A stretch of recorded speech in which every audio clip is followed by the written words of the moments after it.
चलिए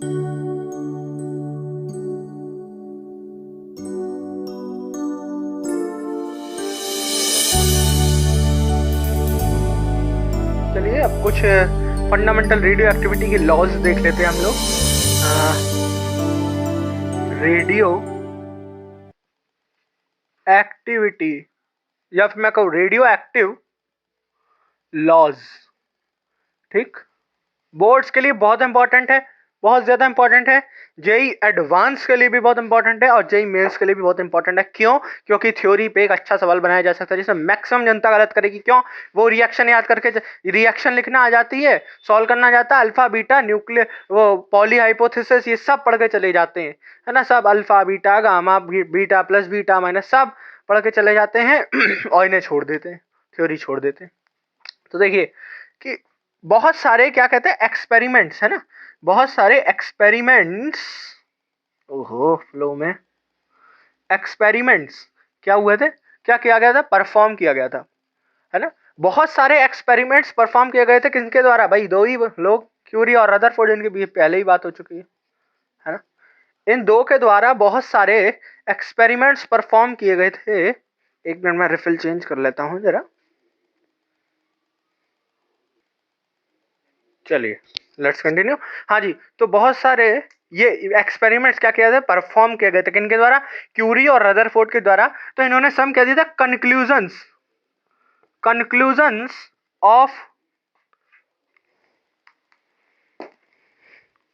सम conclusions of radioactivity दिया था। Some conclusions of radioactivity के बारे में इन्होंने बताया था। चलिए आइए देख लेते हैं कौन कौन से कंक्लूजन्स इन्होंने दिए थे। बहुत इंपॉर्टेंट, बहुत वेरी वेरी वेरी इंपॉर्टेंट। कोई भी थियोरेटिकल पॉइंट उठा के मैं ही क्वेश्चन बना के आपको दे सकता हूँ। देखिए पहला, ठीक, इन्होंने क्या बताया, इन्होंने देखिए रेडियो एक्टिविटी चूंकि एक रैंडम प्रोसेस है, तो इन्होंने बताया कि रेडियो एक्टिविटी जो है वो क्या है, only and only nuclear radio activity कैसा है, ओनली, लेकिन मैं लिखवा भी दे रहा हूं भाषा, radio activity is only a nuclear process and, दिख रहा है यहाँ पे, जी बिल्कुल दिख रहा है, एंड इट हैव यहाँ पे have, and it have no concern, क्या, no concern with extra nuclear reactions. ठीक, इतना नोट कर लीजिए जरा। हाँ जी, चलिए, है ना, no concern with the extra nuclear reactions, बहुत इंपॉर्टेंट, ठीक। और चलिए दूसरा पॉइंट, तो radio activity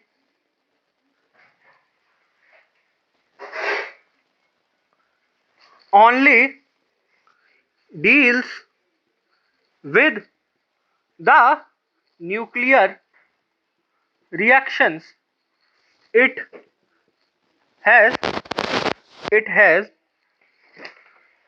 no concern with the chemical reactions.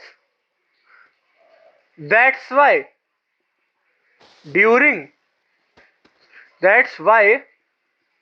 during radio activity electronic configuration of an atom does not changes। ठीक, भाई रेडियो एक्टिविटी, बार बार बात आ रही है, रेडियो एक्टिविटी क्या है, न्यूक्लियर रिएक्शन से रिलेटेड है, तो उसी का फिनोमेना बार बार एक्सप्लेन किया जा रहा है। आइए नेक्स्ट फिनोमेना देख लेते हैं। ठीक है, ये लिख लीजिएगा भाई, बहुत इंपॉर्टेंट है ये।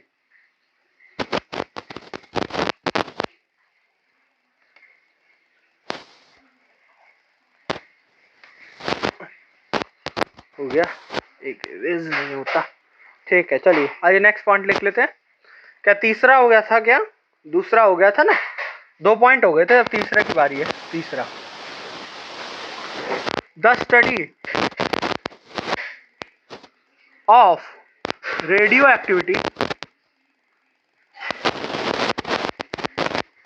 is only and only based on क्या? on ओहो, हिला क्या? on क्या? on mathematical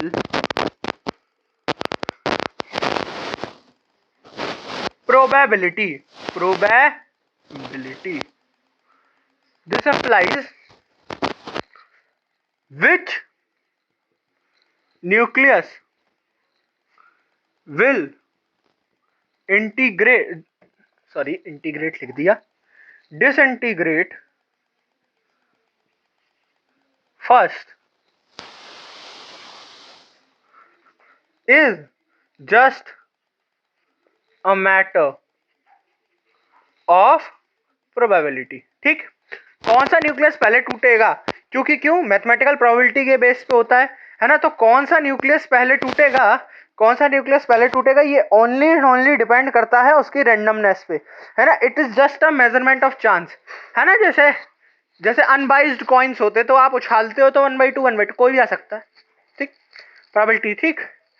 ठीक है, चलिए आगे रेस कर देते हैं। चलिए तीसरा, and this is the fourth point, is the most important point, very, इसको मैं कहूँगा सीधे सीधे जाइए, एडवांस पे क्वेश्चन आ सकता है, थ्योरेटिकल में मल्टीपल चॉइस देंगे। ठीक, fourth point, since radio activity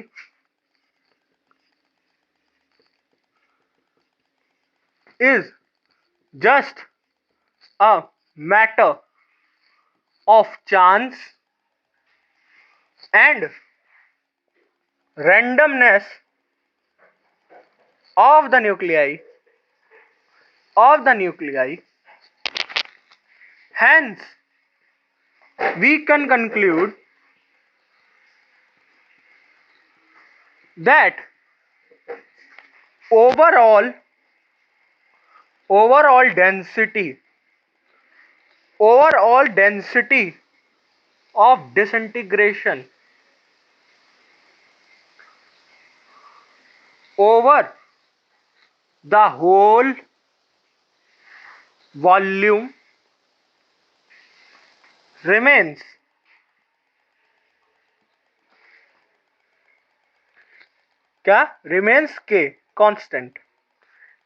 constant. Okay, समझा देते हैं भाई, समझा भी देते साथ साथ। देखिए क्या कह रहा है, radioactivity is just a major of chance. क्योंकि radioactivity is just a matter of chance, theory चल रही है इसमें, बहुत इंपॉर्टेंट पॉइंट बन सकता है। ठीक है, इफ अ पार्टिकल, क्या कहते हैं, if unstable nuclei disintegrate into different fragments, then the ratio of the density of the number of disintegrations in the nuclei are respectively equal, ratio दे देंगे ρ1/ρ2 equal to 1, greater than 1, less than 1। हो गया भाई, question कर लो, है ना? अब कुछ लोगों को पता होगा, ये चूंकि कांस्टेंट रहता है, देखिए कैसे कांस्टेंट रहता है, क्योंकि ये क्या है, चांस का है। कौन सा न्यूक्लियाई कब टूटेगा पहले, कौन सा न्यूक्लियाई कब डिसइंटीग्रेट करेगा, ये मैटर ऑफ अनस्टेबिलिटी और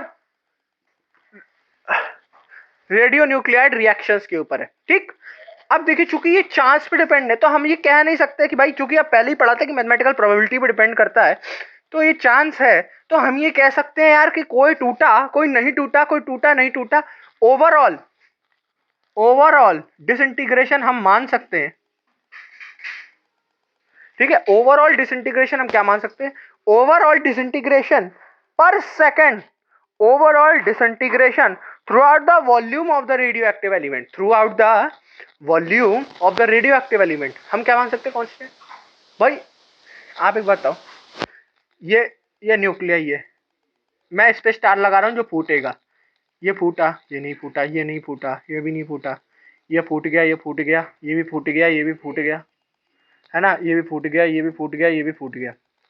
यार ओवरऑल क्या निकालोगे बताओ, क्या निकाल लोगे? लो ये नहीं फूटा, ओवरऑल एवरेज निकालो तो यार कांस्टेंट ही तो आएगी, है कांस्टेंट नहीं आएगी।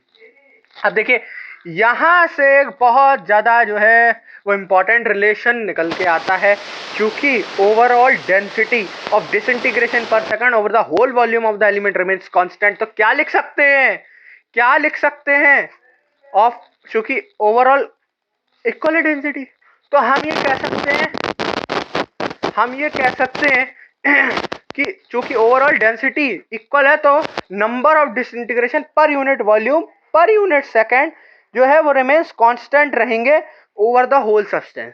ठीक, ओवर द होल सब्सटेंस अगर कांस्टेंट रहेंगे तो कोई भी आप एक रिलेशन डिफाइन कर सकते हैं। यानी देखिए अब अगर मैं एक एग्जांपल लेके आपको समझाऊं, एग्जांपल लेके अगर समझाया जाए तो क्या कह रहा है, सपोज एक न्यूक्लियाई क्या करता है, ब्रेक करता है एक एक्स फ्रेगमेंट में, एक वाई फ्रेगमेंट में। तो अगर एक्स के कुछ नंबर ऑफ एक्टिव न्यूक्लियाई ले ली जाए, इसके कुछ नंबर ऑफ एक्टिव न्यूक्लियाई ले ली जाए एंड डैश, और अगर सेम वॉल्यूम रखोगे तो क्या आएगा, n upon v upon n dash upon v, ये हमेशा कांस्टेंट रहेगा फॉर एनी कंसंट्रेशन। लेकिन ये रेशियो सेम होना चाहिए भाई, ध्यान दे इस चीज का, एनी प्रोपोर्शन में ले लो, ratio remains constant every and whole substance density क्या रहेगी, कांस्टेंट रहेगी। अब यार मैं जैसे आपको दे दिया जाए कि मान लो ओवरऑल, चलिए पहले मैं अच्छे से जरा एक बार इरेज कर दूं। हाँ भाई, तो यहाँ लाइट जा चुकी है इसलिए आपको थोड़ा कम दिखेगा, उसके लिए मैं माफ़ी चाहता हूँ। चलिए आइए फिर दूसरा पॉइंट देखते हैं। अब हम कुछ बात कर लेते हैं रेडियो एक्टिविटी लॉस के बारे में, है ना। रेडियो एक्टिव लॉस के बारे में अगर हम कुछ बात करें तो उसमें आ जाता है अलग अलग, देखिए हम उसमें डिफाइन कर सकते हैं। चलिए आइए, सबसे इम्पॉर्टेंट बात है ना, एक्टिविटी लॉ जिसे हम कहते हैं, है ना। तो अब देखिए अब यहाँ से जो है वो आपका मेन शुरू हो जाता है आईआईटी का, है ना। मतलब थ्योरी वाला एक इम्पॉर्टेंट था, ग्राफ इम्पॉर्टेंट था, वो जो क्वेश्चंस करवाए थे वो भी जेईई मेंस के पॉइंट ऑफ व्यू से अच्छे थे। सो अब आ जाता है यहाँ पे आपका रेडियो एक्टिव डिके लॉ।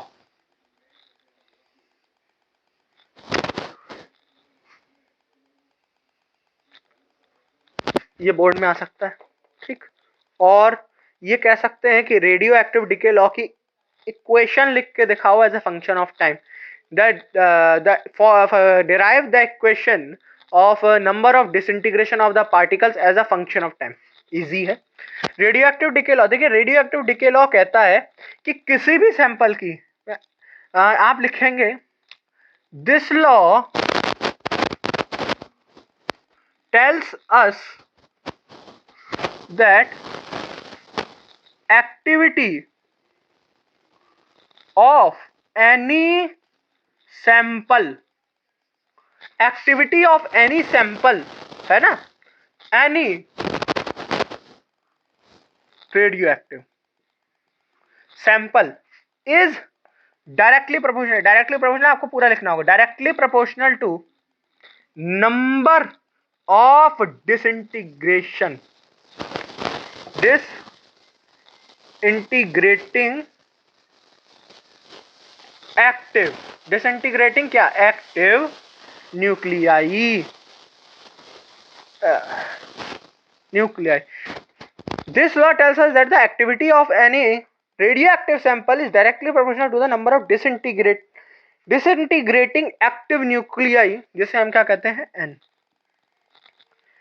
अब देखिए अब यहाँ पे क्या हुआ, अब चूंकि हम लिख सकते हैं कि activity directly proportional to N, अब ये हटाओ तो एक्टिविटी क्या आएगा, एक्टिविटी, चलिए भाई लाइट आ गई है, फ्लैश लाइट को बंद कर देते हैं।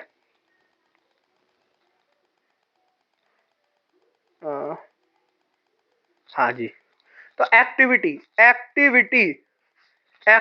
क्या आ जाएगा, ये इक्वल टू आ जाएगा लेमडा एन। ये क्या है लेमडा, लेमडा को हम कहते हैं डिके कांस्टेंट,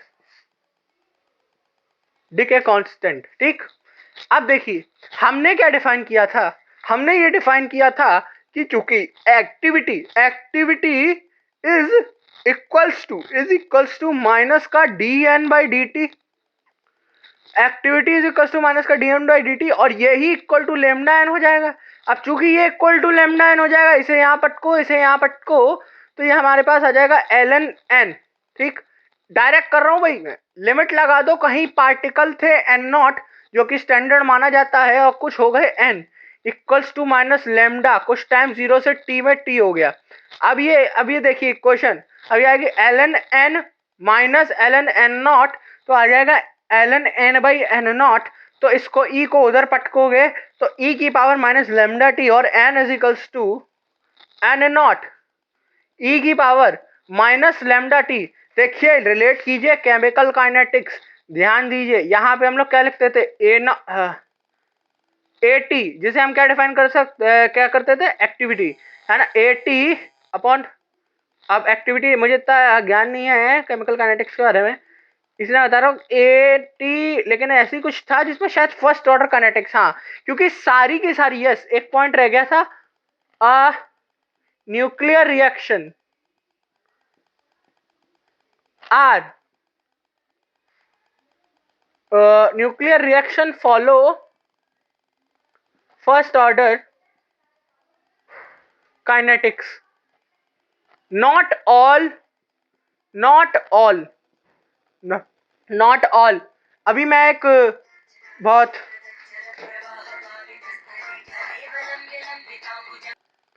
शायद आप लोगों को दिख नहीं रहा था, तो अब ये लीजिए, ये लीजिए, ये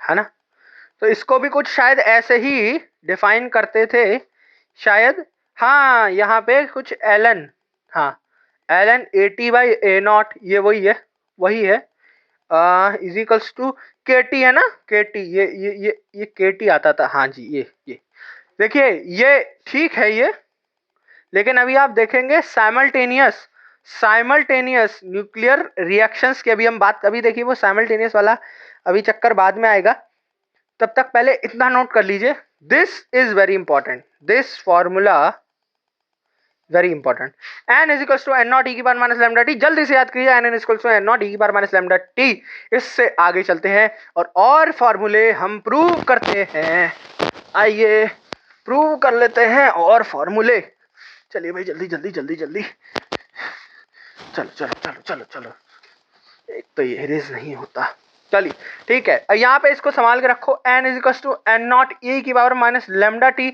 हाफ लाइफ निकाल सकते हैं क्या, हाफ लाइफ निकालिए, जल्दी से हाफ लाइफ निकाल के दिखाइए, ये आपका अभी का टास्क है, पॉज कीजिए वीडियो को, हाफ लाइफ निकालिए, देखिए कितना आता है हाफ लाइफ, चलिए पॉज किया, मैं निकाल रहा हूँ, ठीक है। हाफ लाइफ का क्या मतलब है, हाफ लाइफ का मतलब है कि इनिशियल पार्टिकल जो एन नॉट थे उसके बाद क्या हो गया, n0/2 हो जाएंगे फाइनल, तो यहाँ n0/2 रखेंगे, n0 से n0 गया, 1/2 आया, 1/2 में ln लिया, ln1 0 हो गया, ln1 देखिए ओरल 1/2 हुआ, ln लिया दोनों साइड, माइनस लेमडा टी आया इधर, और इधर क्या आया ln1/2 क्या लिख सकते हैं, ln1 माइनस ln2, ln1 कितना हो गया, 0 हो गया, माइनस का ln2 इस लेमडा टी के साथ माइनस के साथ कैंसिल हो जाएगा, तो क्या आएगा, lambda t half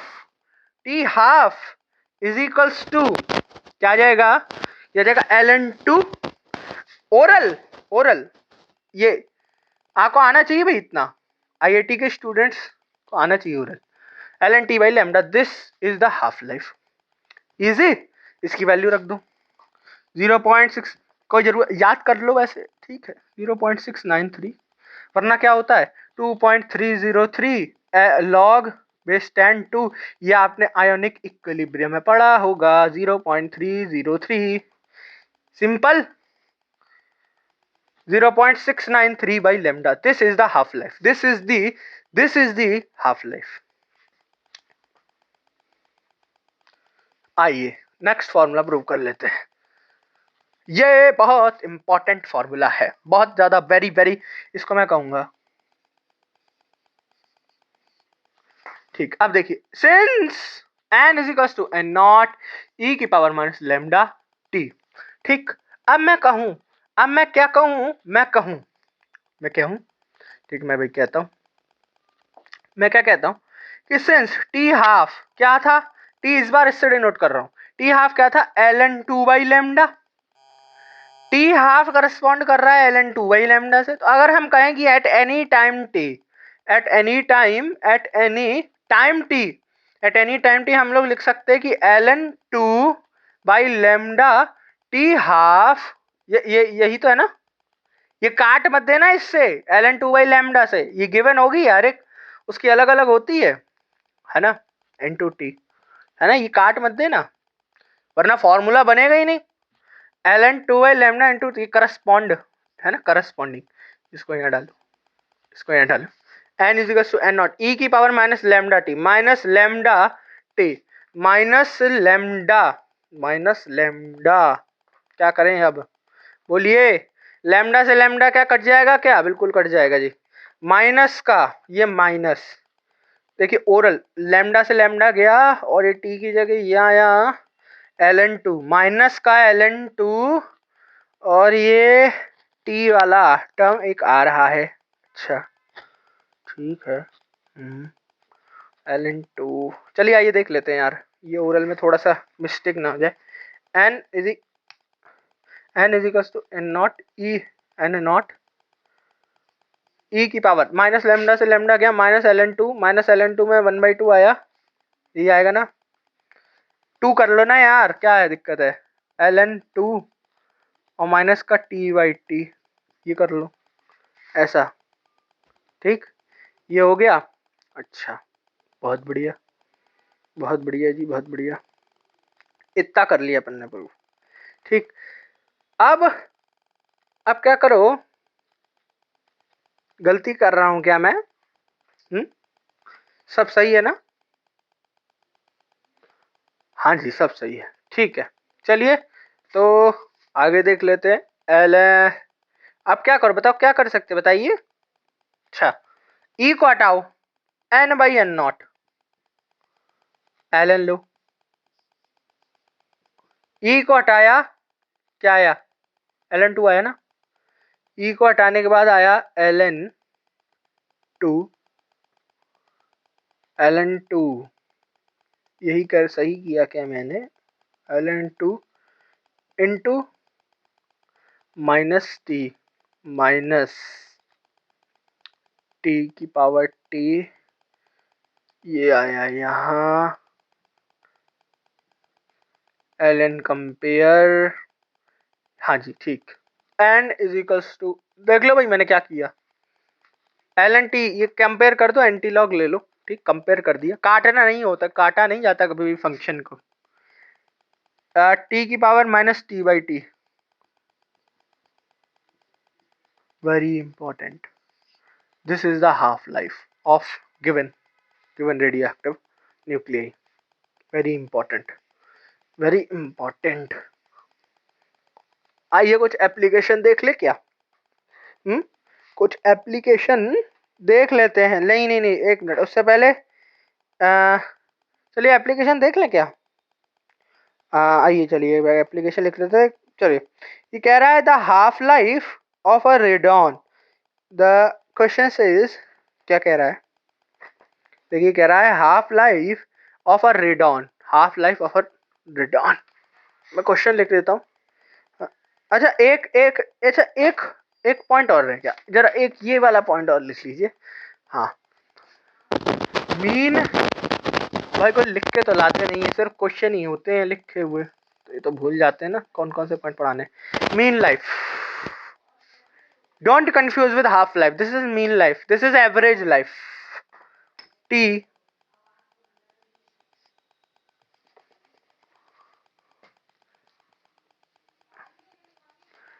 mean, this is t mean, this is defined as integral tdn upon integral dn n not से 0, n नॉट से 0, है ना, this is very important, this mean life is very important, क्यों, इसे आप half life से compare मत कीजिएगा, और इसका, है ना, इसे आप हाफ लाइफ से कंपेयर बिल्कुल ना करें, ये अलग है मीन लाइफ, ये बताता है कि क्या न्यूक्लियाई की कितनी, एक न्यूक्लियाई की कितनी एवरेज लाइफ होगी, कितनी एवरेज लाइफ होगी। चलिए लिख लिया, नोट कर लिया, चलिए आगे बढ़े। ये तो इंटीग्रेशन बकवास है, ये तो देना ही नहीं चाहिए। T D n naught to 0। आओ भाई बैठ के प्रूव करें आराम से। टी डी एन अपॉन, इसे सॉल्व कीजिए भाई, इसे सॉल्व करते ही क्या आया, इसे सॉल्व करते ही N 0 to N naught minus का एन नॉट आ गया। ठीक है, ये माइनस का एन नॉट आ चुका है। अब ध्यान से देखो यार, ये कैसे सॉल्व होगा, अलग अलग फंक्शन है तो कुछ याद आ रहा है। हाँ जी बिल्कुल याद आ रहा है, N is equals to N naught E की पावर माइनस लेमडा टी था। ठीक है, और एक और, अच्छा ये काम नहीं आएगा है ना। अच्छा अब इसमें क्या कर सकते हो, बताओ क्या कर सकते हो, बताइए। ये तो काम नहीं आने वाला, क्योंकि इसमें टी भी फंक्शन आ रहा है, एन भी, तो हमें ये तो नहीं चाहिए, हम लोगों को तो एक इक्विवेलेंट वो चाहिए। इससे भी करा जा सकता है, वैसे किया जा सकता है, ऐसा कुछ भी नहीं है ना, इसमें भी किया जा सकता है। बताइए कैसे किया जा सकता है। देखिए दो तरीके हैं, N is equals to N naught E की पावर माइनस लेमडा टी, क्या करें, D N by D T लो, D N by D T N naught E की पावर माइनस लेमडा टी का ई की पावर माइनस लेमडा टी, और ये minus lambda T N naught E की power lambda T, इसको यहाँ ले जाओ, इसको यहाँ डालो, एक ये काम। दूसरा दूसरा d N by D t direct is equals to lambda n, n की जगह बात वही पड़ गई, बात वही पड़ गई, ई की r lambda T D t इधर ले जाओ, बात वही पड़ गई, कोई दिक्कत की बात नहीं। इंटीग्रल 0 से टी डी एन, बताइए टी डी एन की value T lambda N naught E की पावर माइनस लेमडा टी, सही है ना, बताइए डी टी। ठीक, minus N naught, by parts लगाना पड़ेगा, दिख रहा होगा। ठीक, लेमडा बाहर, एन नॉट से एन नॉट कैंसिल, माइनस से माइनस कैंसिल, बाहर बचा लेमडा। सही कर रहा हूं क्या मैं, सही किया ना मैंने, हाँ सही किया होगा जी। ठीक, चलो बाई पार्ट्स लगाते हैं, आइए बाई पार्ट्स लगाते हैं। फर्स्ट फंक्शन, ये सेकंड, आइलेट याद कीजिए, आइलेट, इसे मानो फर्स्ट फंक्शन। अलजेब्रिक पहले आ रहा है, एक्सपोनेंशियल बाद में आ रहा है। ई की पावर माइनस लेमडा टी का ई की power minus lambda T upon minus lambda बाहर आ जाएगा क्या, ई की power minus lambda T upon minus का लेमडा बाहर आ जाएगा क्या, और ये टी आ गया क्या, minus integral differentiation of first function 1 आ गया क्या, इसका इंटीग्रेशन दोबारा से प्लस 1 बाई लेमडा आ गया क्या, और इसको ई की power minus lambda T D T आ गया क्या, सही कर रहा हूं ना मैं। 0 से टी आ गया क्या, लेमडा से लेमडा कैंसिल हो गया क्या। ठीक, माइनस का ई की बार माइनस लेमडा टी प्लस ई की बार माइनस लेमडा टी का, बताइए जल्दी जल्दी जल्दी, ई की बार माइनस लेमडा टी का माइनस लेमडा टी, और ये माइनस का यहाँ आया, और ये लेमडा यहाँ गया, अपॉन में लेमडा गया, ई की पावर माइनस लेमडा टी। सही कर रहा हूँ क्या मैं, सही कर रहा हूँ ना मैं यार, मुझे ऐसा लग रहा है मैं कुछ गलत कर रहा हूँ क्या, मैं कुछ गलत कर रहा हूँ क्या, एक मिनट, लेमडा प्लस 1, एक मिनट दूर से देखना पड़ेगा, कुछ गलती हुई है क्या।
क्या बताया जाए, कभी कभार वीडियो रुक जाती है, अभी इतना अच्छा सेटअप नहीं है ना। चलिए अब आइए आगे बढ़ते हैं हम लोग। आइए नेक्स्ट क्वेश्चन देख लेते हैं। नेक्स्ट क्वेश्चन कह रहा है, क्या कह रहा है क्वेश्चन, गिवन है कि स्ट्रीम ऑफ न्यूट्रॉन 0 n1 की स्ट्रीम लिख लो ऐसे, न्यूट्रॉन की स्ट्रीम विद काइनेटिक एनर्जी दी गई है 0.0327 electron volt. Okay, if the half life half ऐसे क्यों लिखते हो यार, ये लिखो ना, हाफ किसकी, 0 n1 की, है ना। कितनी दी गई है, दी गई है T half is 700 second. Okay, तो T is equals to 700 second हमें गिवन है। तो पूछा what fraction of N naught will decay before they travel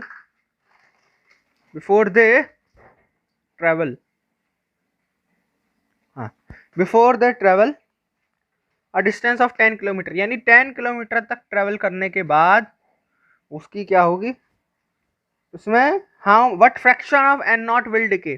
तो इसमें जो इंफॉर्मेशन गिवन है, मैं एक बार क्वेश्चन दोबारा से रिपीट कर देता हूँ।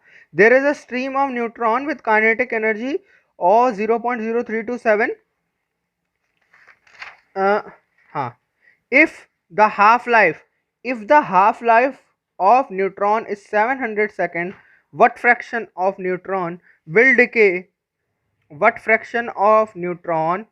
decay in traveling 10 kilometre distance. ठीक है, चल ठीक, देखो भाई स्ट्रीम है, टी हाफ है, पहले ये, अब जाहिर सी बात है 10 किलोमीटर चलेगा, तो इसका पहले थीम समझते प्रॉब्लम के, कह रहा है कि 10 किलोमीटर जब वो चलेगा तो बताओ कि कितना पार्टिकल बचेगा। तो सीधी बात आपको दिख रहा होगा n is equals to N naught. इसका कुछ इनिशियल दिया है क्या, इसका कुछ भी इनिशियल नहीं दिया। अच्छा फ्रैक्शन निकालना है ना, तो देने की जरूरत ही नहीं है, माइनस लैम्डा टी वाला नहीं लगाओ यहाँ पर, सीधे लगाओ, वरना आपको यार फिर बड़ी दिक्कत है यार, फिर उसमें अब टी हाफ है, फिर लैम्डा लगाओ, लैम्डा निकाल के ई माइनस लैम्डा टी करो, सीधे ये है ना, this is our best formula. N is equals to N naught, t चाहिए, टी गिवन है, फ्रैक्शन आ जाएगा। चलो half m v square is equals to 0.0327 into 1 point, दिख रहा है क्या, हाँ 1.6 यहाँ लिख देते हैं, इंटू 10⁻⁻⁻19 जूल्स। ध्यान रहे भाई, इलेक्ट्रॉन वोल्ट से जूल्स में इलेक्ट्रॉन वोल्ट से यहाँ जूल्स में कन्वर्ट हो चुका है। अब क्या है given, mass of neutron, is it given, क्या मास ऑफ न्यूट्रॉन गिवन है, हाँ देखते हैं मास ऑफ न्यूट्रॉन आसपास दिया गया है कि नहीं। देखिए भाई, मैंने तो आपसे पहले ही कहा है कि मास ऑफ न्यूट्रॉन को यार और मास ऑफ प्रोटॉन को ना यार याद कर लो, देखो गिवन नहीं है इसमें कहीं भी।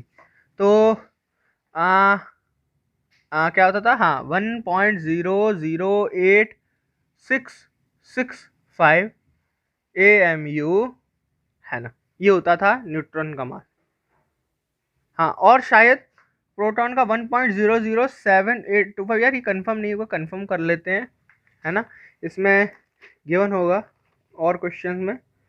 यस करेक्ट, एकदम करेक्ट, दोनों के मासेस सही हैं। हालांकि इस क्वेश्चन में नहीं, प्रीवियस जो क्वेश्चन इसमें करें उसमें गिवन था, गिवन है, देखो यार मैक्सिमम गिवन होता है। ठीक है, अब चलो मास हाफ मल्टीप्लाई, ऐसे करिए आइए, क्योंकि एक जे एडवांस 2020 में कैपेसिटर का सवाल आया था एनसीईआरटी लेवल, एनसीईआरटी में सेम ऐसे ही सवाल जी एडवांस में आया था, बस कैलकुलेशन उन्होंने बहुत टफ कर दी थी। 7 2 जा 4 1, 2 2 जा 4 5 आ गया, 3 2 जा 6 आ गया, 0 लगा दो पॉइंट करके 0 इंटू 1.6 अपॉन में 1.008665 है ना, एंड इनटू 10⁻⁻19 जूल्स, सॉरी है ना, सेकंड्स में आ जाएगा, सॉरी मीटर, सब कुछ स्टैंडर्ड में है तो मीटर पर सेकंड में आना चाहिए क्या। ओके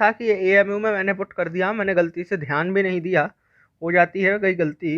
1.6 इंटू 10 इसीलिए आंसर जो है वो सही नहीं आ रहा था।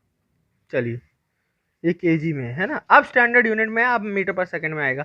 तो इसका आंसर जो गिवन है वेलोसिटी, देखिए दो चीजें पूछी गई थी इसमें। एक तो पूछा गया था फाइंड द टाइम, है ना, कितने टाइम में वो 10 किलोमीटर चलेगा।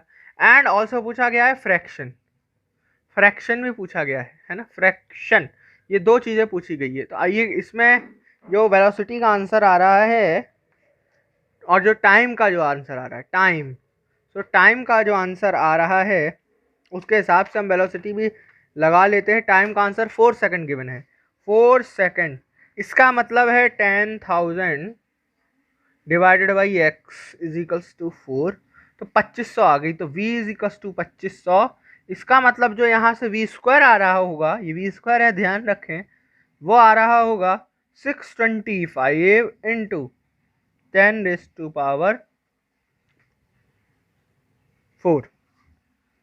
है ना, ऐसे। ठीक, कैलकुलेट कर लेना यार, वरना देखो कैलकुलेट कर लें क्या, कर लो यार। एक्चुअली भी देखो दिक्कत क्या है, न्यूक्लियर फिजिक्स में ये बहुत ज़्यादा दिक्कत होती है कैलकुलेशन की। तो इतना हो चुका है हमारे पास, तो आंसर 4 आ चुका है, यहाँ से टाइम निकल चुका है 4 सेकेंड्स। इजी। चलिए, अब आगे गिवन था, हाफ लाइफ गिवन थी 700 सेकेंड,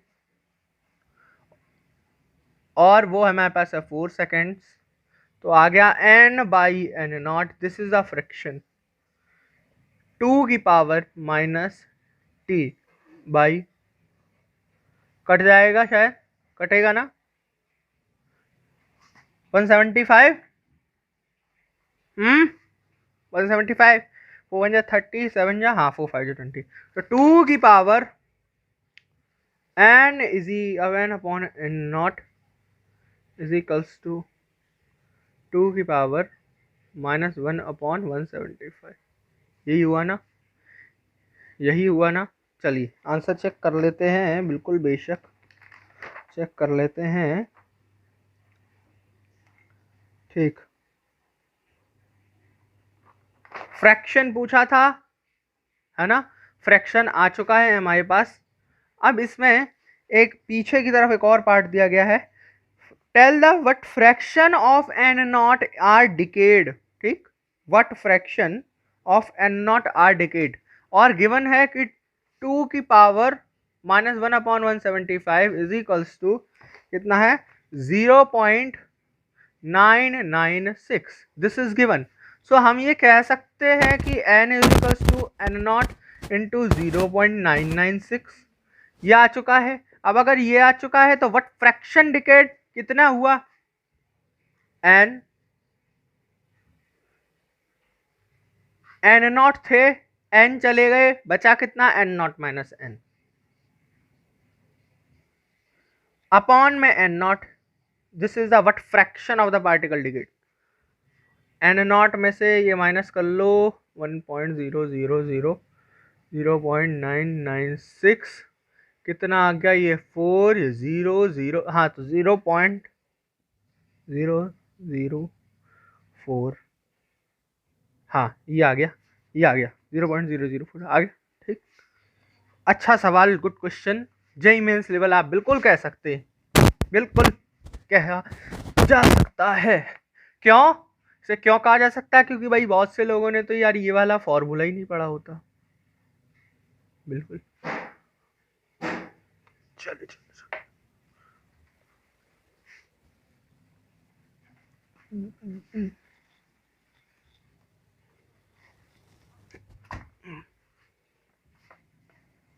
चलिए ठीक है, आइए नेक्स्ट क्वेश्चन देख लेते हैं। आपको एक अच्छा सा क्वेश्चन कराता हूँ।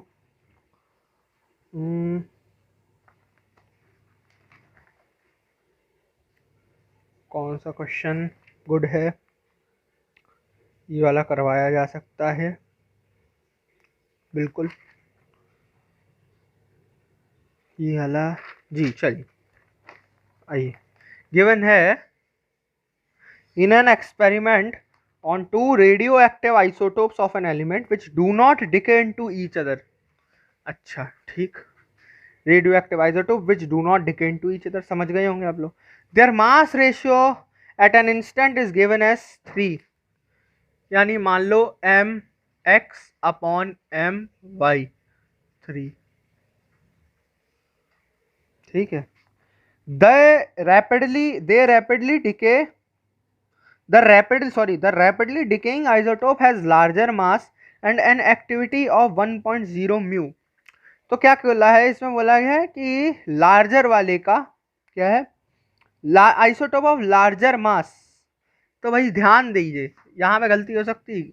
आप लोग क्या सोच सकते हैं, अरे कोई भी मानो यार, रैंडम की एक्टिविटी तो मानो है, कितनी है 1.0 माइक्रो क्यूरी, है ना, ये गलत हो जाएगा ना यार। उसने कहा लार्जर मास, फ्रैक्शन देखिए 3 आ रहा है, ठीक। तो ध्यान से देखो, mx बड़ा होगा, इसका मतलब AC mx is equals to 1 mu c i. AC क्या, activity. The half life of the two ice, अच्छा the rapidly decaying isotope and larger mass and an activity of 1.0 curie initially has larger mass। अच्छा, the rapidly decaying isotope has larger mass and an activity of 1.0 microcurie। The half lives of the two isotopes are known to be 12 hours। अब ध्यान से देखिए भाई, इसमें गड़बड़ी हो जा सकता है। अब देखिए भाषा, मैं क्वेश्चन दोबारा पढ़ रहा हूँ, भाषा बहुत खतरनाक question. In an experiment of two radioactive isotopes of an element which do not decay into each other, their mass ratio at a given instant was found to be 3। The rapidly decaying isotope has larger mass, ठीक, and an activity of 1 microcurie, ठीक, initially, ठीक, ये initially की बात होगी। The half lives of the two isotopes are known to be 12 hours and 10 hours। What would be the activity of each isotope and their mass ratio after 2 days? Activity बतानी है और mass ratio बताना है। Good question, इसको मैं कहूंगा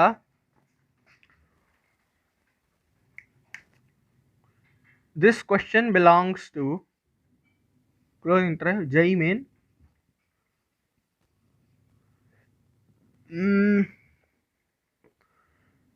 इसको मैं टफ कैटेगरी में करूंगा और जेई एडवांस का मीडियम,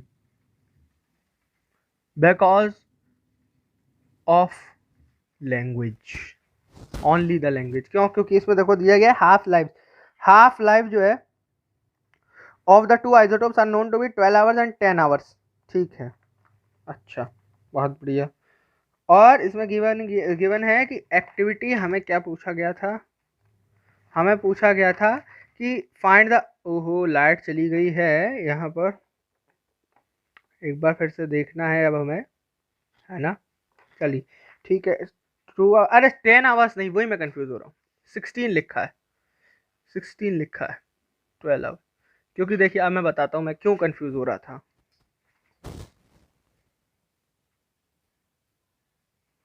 लाइट जलाती थी, तो ध्यान से देखो, अगर यहाँ पे होता 10 तो आप बताओ क्या करते, है ना। उसमें लिखा होता the half life of the two isotopes are 12 and 10, तो आप क्या करते यार, जल्दबाजी में mx इसे मान लो। अच्छा क्वेश्चन नहीं बनाया वैसे, और my इसे मान लो। नहीं, गलत हो जाएगा यार। क्यों? क्योंकि उसमें कहा गया है जो लार्जर मास है वो ज़्यादा अच्छे, जो ज़्यादा फास्ट डिके कर रहा है। इसका मतलब क्या होगा, उसकी हाफ लाइफ कम होगी भाई, जल्दी जल्दी डिके कर रहा है, जल्दी जल्दी दो, जल्दी जल्दी दो। आप ज़्यादा अमीर हो तो आप जल्दी जल्दी पैसे बांटोगे, आप कम अमीर हैं, आप वो करेंगे, कैसे आप लगाया है ये सस्ता करवाएंगे, ठीक है। 12 10 आ गया, लेकिन गिवन था क्वेश्चन में 16, तो कोई दिक्कत की बात नहीं। चलिए आइए देख लेते हैं, mx my गिवन है और यहाँ पे फॉर्मूला लगाते हैं। AC निकालना है ना, AC कॉमा मास रेशियो, ठीक। कौन सा फॉर्मूला, वही वाला यार, एक AC is equal to AC naught. ये ध्यान रखिए, इसको मैंने डिराइव करवा चुका हूँ, ध्यान रखिए। 2 डेज के बाद, ठीक, यहाँ डाल दो 2 और यहाँ डाल दो 12 और यहीं पे क्वेश्चन हो जाता है, आंसर आपका हो जाता है गलत। क्यों? क्योंकि आपने यूनिट का ध्यान नहीं रखा। 2 डेज का मतलब है 48 घंटे। समझ में आया है? Initial activity 1 micro curie, AC is equal to 1 into 10 raise to power -6 into 3.7 into 10 raise to power 10 disintegration per second into 2 into 12 3 या 12 2 या 12 3 या 30 12 4 या 42 का पावर -4 यानी 1/16 आ चुका है क्या? यस बिल्कुल आ चुका है। तो क्या मैं इसे 3.7, इसको मैं क्या नियरली 3.2 नहीं लिख सकता? है, बिल्कुल लिख सकते हो। 10 पावर 4 नहीं लिख सकता, इसे यहाँ 16 नहीं लिख सकता, इसको यहाँ से 0.2 करके इसको क्या कहते हैं 2 into 10 raise to power 3 disintegration per second नहीं लिख सकता? बिल्कुल हो गया। चेक कर लेते हैं आंसर अपना।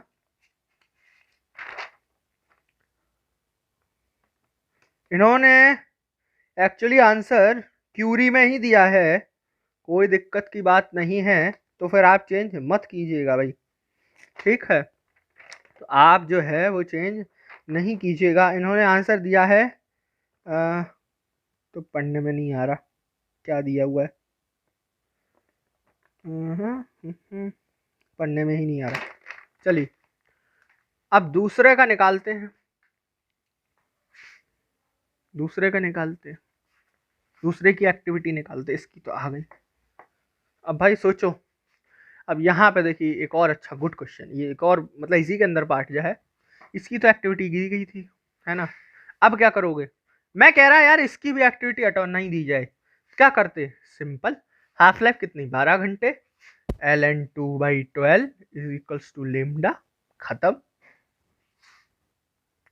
Okay, easy easy. फिर क्या लगाते? AC is equals to AC naught E की पावर माइनस लेमडा टी, ठीक है। ये लगा लेते, ये लगा लेते। चलो अब इसमें क्या गिवन है? अच्छा अब देखिए क्वेश्चन आगे कह रहा है find the half life of the to, है ना। दो लोग, दूसरा जो है उसकी हाफ लाइफ भी निकालो, और इन दोनों का क्या निकालना है? इन दोनों का एक तो जाने क्या निकालना था, मास रेशियो भी हमें निकालना है बच्चों, हमें मास रेशियो भी निकालना है, ठीक। चलिए तब तक मैं इसे इरेज कर दूं, आप नोट कर लीजिए इसे। चलिए आइए आगे देख लेते हैं। हाँ भाई, अब देखो यार, इसका कुछ भी नहीं दिया गया है, ना एक्टिविटी दी गई है, ना एन दिया गया है, ना ही लेमडा दिया गया। लेमडा तो चलो आ जाएगा। अब बताओ एक्टिविटी ऑफ दूसरा पार्टिकल जिसे हमने वाई माना था कैसे निकालोगे? हाउ? तो आइए देख लेते हैं। हाफ लाइफ कितनी की बना? 16 घंटे। तो देखिए आइए दिमाग लगाते हैं थोड़ा सा। AC is equal to lambda n, AC किसका? बी का, सॉरी वाई का, इसका टू लेमडा वाई का एन वाई का। अब क्या करोगे? ये तो हो गया, ये तो डन है। इसका क्या करें? बोलो बोलो बोलो बोलो बोलो।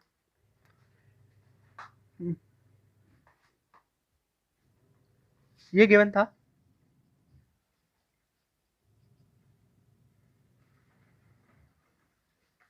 मास का रेशियो है 3, ठीक है। क्या किसका रेशियो था? Their mass ratio at a given instant, अच्छा फाउंड टू बी 3, ठीक है। तो यार एक बात बताओ, अगर मास का रेशियो ये है तो क्या number of disintegration per second का रेशियो भी यही होगा क्या? बोलिए बोलिए। Number of disintegration per second जो एन का रेशियो भी यही होगा, जाहिर सी बात है एन का रेशियो यही होगा। समझ पा रहे होंगे ना, इतना तो कॉमन सी बात है, एन का रेशियो भी सेम होगा।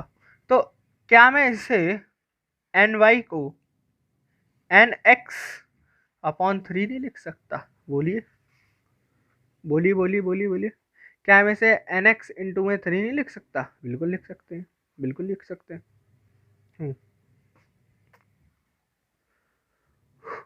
चलिए, तो देखिए अगर आपको ये समझ में नहीं आ रहा है ना तो क्या होता है, देखो ऐसे, या फिर सीधा फॉर्मूला पे जाओ, m upon m, moles is equals to given mass upon molar mass, molar mass इधर ले आओ, मोलर मास कांस्टेंट, एन ये क्या है, नंबर ऑफ पार्टिकल्स, हमने क्या मान लिया, एन ए या फिर एन मान लो, ठीक। तो एम किसके, एम इक्वल टू एन ही आ गया, डायरेक्टली प्रोपोर्शनैलिटी देख रहे हैं ना, तो प्रोपोर्शनैलिटी में यही तो कहोगे, m directly proportional to n है, यही तो कहोगे, यही तो कहोगे। और प्रोपोर्शनैलिटी में रेशियो देख रहे हैं तो रेशियो सेम आए। अब समझ में आ गया भाई, अब तो कोई कंफ्यूजन नहीं है। एन एक्स बाई 3, अब एन एक्स के लिए क्या करो, अरे अब फिर आप लोग एन एक्स के लगाओ, लो बहुत ही बेहतरीन, बहुत ही बेहतरीन, बहुत ही बेहतरीन। कितनी आई थी अपन की, कितनी आई थी, कितनी आई थी, क्या था, 3.2 इंटू 10⁻⁴/16 0.2, 2000 ना, 2000 थी ना, 2000 एक्टिविटी आई थी ना। और lambda lambda ln2, half life कितनी थी, 12 घंटे, nx हो गया। Put here and get the value of a c y, ठीक। हिंट आपको दे दिया है, कैलकुलेट आपको करना है। और क्या पूछा गया है, और पूछा गया है, और हमसे पूछा गया है find their mass ratio, find their mass ratio after after the interval, after the interval, after the interval of 2 days, ठीक है। चलिए इसको इरेज कर लें इतना, इसको इरेज कर देती, ठीक। चलो मास रेशियो, फिर वही काम, एन से काम आ जाएगा अपना इस बार, N is equals to N X naught, sorry N X is equals to N X naught 2 की पावर माइनस टी, टी कितने दिन बाद, 2 दिन बाद, 48, कितना था एन एक्स की, 12, एन वाई नॉट 2 की पावर माइनस 48, इसका कितना साइज 16 था, 3 4 डिवाइड कर दो, मास रेशियो जैसा अभी बताया था सेम इसमें, ये कितना गिवन था, M X upon M Y equal 3, put कीजिए N X upon N Y is equals to M dash X upon M dash Y, जो बाद के मास के रेशियो है 2 दिन बाद, इज इक्वल्स टू कितना था, 3 इंटू 2 की पावर माइनस 4 इंटू 2 डिवाइडेड 2 की पावर माइनस 3, कितना आ गया, 1/2, आंसर इज 3/2, ठीक है, डन। तब तक मैं इंक, तब तक आप नोट कर लीजिए, हम इंक फिल कर लेते हैं। ये दिस, अब आप देखिए, देखिए ऐसे मल्टीपल क्वेश्चन में देखिए पीछे का सब कुछ रिवाइज हो जाएगा, इसमें सारे फॉर्मूले लग गए, इसमें सब लग गया। एन इजिकल्स टू, देखिए एक तो हाफ लाइफ लग गया, ठीक, दूसरा ऊपर से वो वाला फॉर्मूला लग गया, ऊपर से एक आपको नया कंसेप्ट समझ में आ गया कि क्या कहते हैं, ये है ना कि एन के कैसे प्रोपोर्शनल है, वरना बहुत से लोगों को नहीं समझ में आता है ना, इनिशियली मुझे भी नहीं आता था, बस कोई पहाड़ तो होता नहीं है पहली बार में आ जा सबको, है ना। चलिए आगे बढ़ते हैं हम। But this was a good question. This was of, I will grade it as a comprehension of the advance. बिल्कुल बिल्कुल जी बिल्कुल। अब लाइट आ चुकी है, इसे बंद कर देते हैं, चलिए। हाँ भाई, हाँ भाई, चलो आगे देखते हैं। Next question,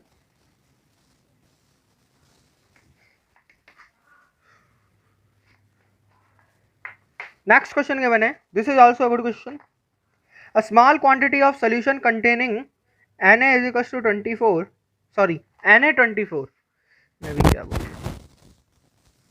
Na24 radio nuclide, ये रेडियो न्यूक्लियाइड है बिल्कुल, क्योंकि Na का मास शायद 23 होता है एटॉमिक मास। हाफ लाइफ 15 घंटे। Of activity 1 microcurie is injected into the blood of a person, blood में इंजेक्ट किया गया इसे। Good question, JEE advance level question, ठीक है। Of volume, volume 1 centimetre cube,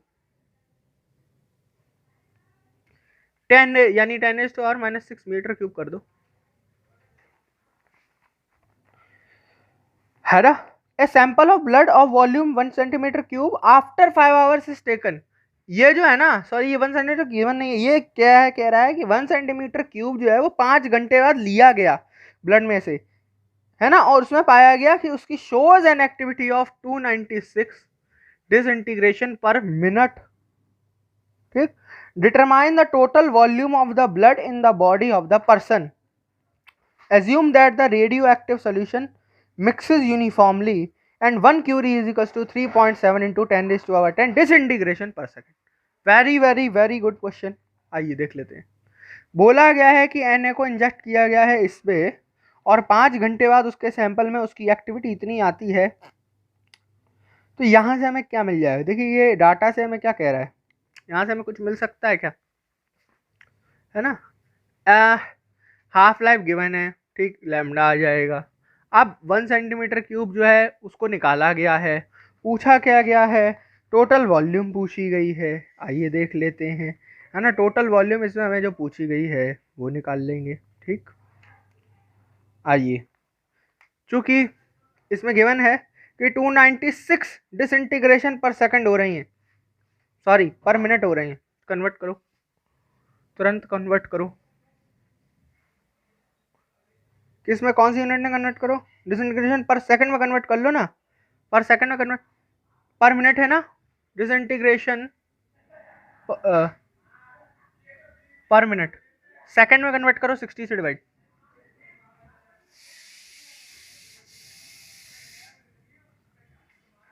इतना हो गया। अच्छा ठीक है, अब इसमें क्या कह रहा था, इसमें और कह रहा था कि 5 घंटे बाद जो है इसका एक वो निकाला गया है, 5 घंटे बाद इसका जो एक 1 सेंटीमीटर क्यूब का जो सैंपल लिया हुआ है उसकी जो उसका जो रेडियो एक्टिविटी है वो दिया गया था 296 डिसइंटीग्रेशन पर सेकंड और 1 सेंटीमीटर क्यूब। तो हमें क्या बताना था, हमें बताना था total volume, what is the total volume, ठीक है। चलो, तो टोटल वॉल्यूम हमें बताना है, सबसे पहले क्या कर सकते हैं, बोलिए, बताइए कुछ idea. Good question, this is a very good question, है ना, this is a very good question. और इसमें ब्लड सैंपल चूंकि, आइए आगे बढ़ते हैं अब। हाँ, सब कुछ डाटा करेक्ट है, एक बार मैं देख लेता हूँ। हाँ ये ठीक है, ये भी ठीक है, ये भी ठीक है, ये भी ठीक है ना, ये भी ठीक है ना, ये भी ठीक है, हाँ ये भी ठीक है, ये भी ठीक है, सब ठीक है। चलिए, तो अब इसमें क्या कर सकते, चलो अब वही करेंगे। देखो किसी भी रेडियो एक्टिविटी, क्या एक्टिविटी, सबसे पहले एक्टिविटी ही निकालेंगे। चलो एक्टिविटी निकाल लो, कैसे निकालेंगे, इतना 5 घंटे बाद एक्टिविटी, इसकी एक्टिविटी जो पाई गई वो इतनी थी, AC0 आ जाएगा इससे, है ना। 5 घंटे दिया था ना, 5 ही घंटे तो दिया है, हाँ? 1 माइक्रोक्यूराई दिया है, और ये ठीक है, हाँ ठीक, 5 घंटे बाद। चलो, A is equals to A0 2 की पावर, इजी,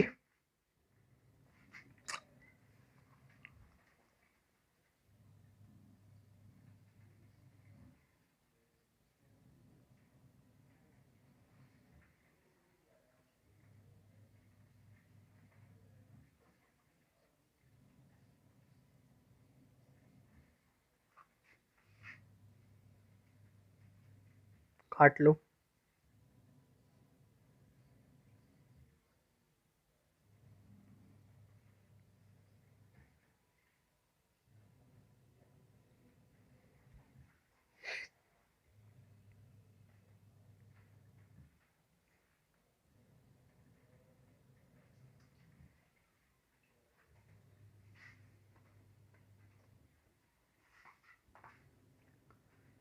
हाफ लाइफ जो है वो 15 क्या दिया है, 15 घंटे ना। हाँ 15 घंटे ही दिया हुआ है, ठीक है।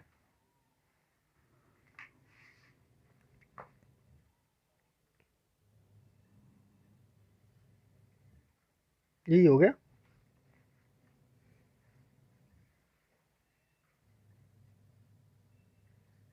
ये आ गया 10⁻6.1 इंटू 10⁻⁻, डिसइंटीग्रेशन पर सेकेंड DPS। चलो अब एक्टिविटी आ गई इसकी की। ये तो 1 सेंटीमीटर क्यूब का था। टोटल वॉल्यूम V मान ली। ओके ठीक है। अब यार एक बात बताओ, एक्टिविटी क्या वॉल्यूम पे डिपेंड करती है? हैं?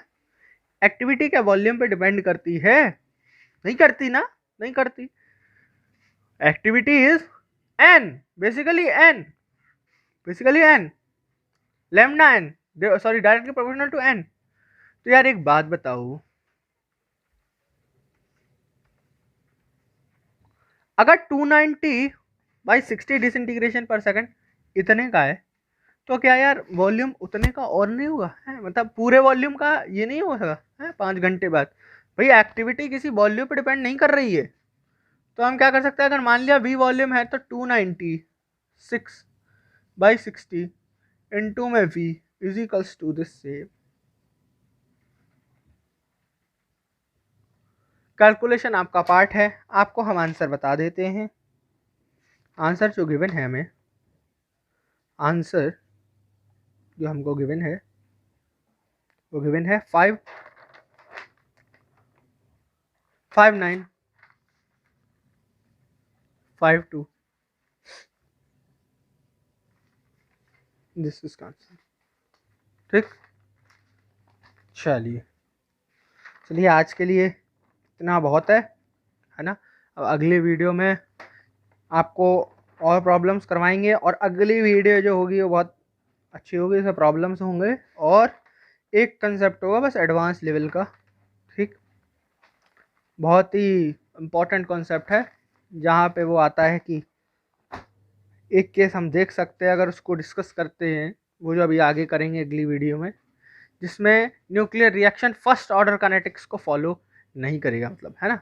बता कह सकते हैं कि वो एक अलग टाइप का सिनेरियो हो गया, एग्जैक्टली नॉट दैट, जिसमें एक्यूमुलेशन होता है, बनता भी है टूटता भी है, बनता भी टूटता बनता टूटता, ये है ना। तो वो वाला केस है कि जब बन भी रहा है और टूट भी रहा है, तो नेट जो बन रहा है, नेट जो बना है ना, और माइनस जो टूटा वो बचेगा, उसको निकाला जाता है, तो डिफरेंशियल एक इक्वेशन बनती है। तो वो फर्स्ट ऑर्डर काइनेटिक्स नहीं होती है ना, उसमें डिफरेंशियल इक्वेशन को हम लोग सॉल्व करेंगे और वो बनेगी। ठीक है, तब तक के लिए बाय बाय। अगर आपको वीडियो अच्छी लगी हो तो कमेंट ज़रूर करें। बाय।